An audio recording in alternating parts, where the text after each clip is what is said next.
Hey everybody, today we're going to be talking about the Eosin methylene blue plate, or what we simply call the EMB plate. So the EMB plate is a slightly selective medium normally used for selecting for gram-negative enteric bacteria. And on the differential side of it, we can also use it for looking at lactose fermentation. And this actually allows us to kind of break down into an even more defined group, what we call the coliforms. And our coliforms are the gram-negative enteric bacteria that are lactose fermenters. Normally, we tend to look at these in things like dairy products or food because they're the ones that can normally grow in our intestines and then make us sick. So this is one type of medium that we can use to kind of look for those, and if you find them, you can do further studies on them. But basically, both the selective and the differential component of how our media works comes from the two dyes, eosin and methylene blue, that's in it. So with that in mind, let's talk media basics real fast. On the selective component of it, basically both eosin and methylene blue inhibits the growth of gram-positive bacteria. So any gram-positives, again, their growth are going to be slowed down, or it's going to be inhibited completely, leaving us mostly with gram-negative bacteria, which is what we're looking for.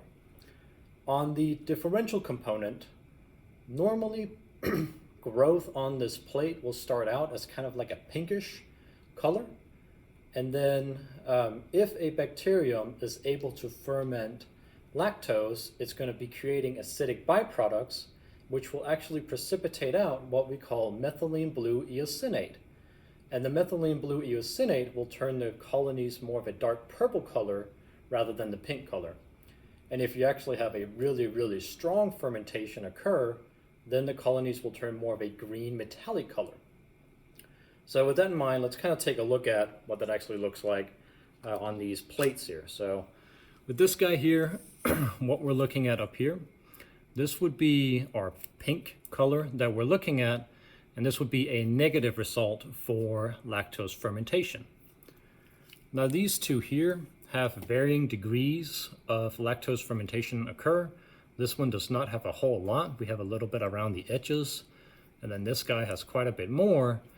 But any indication of purple color on our plate is going to be positive for lactose fermentation.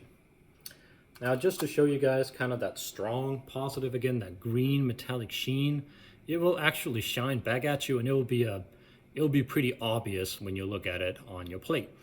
So if you have, again, that green metallic sheen, that's just going to be a strong positive. Now, in terms of inoculating our plates, we can do a standard broth to plate inoculation. That works out just fine. If you have your sample on a plate or a slant, those will work out as well, but normally we do it from a broth. But that should cover everything we need to know about the EMB plate.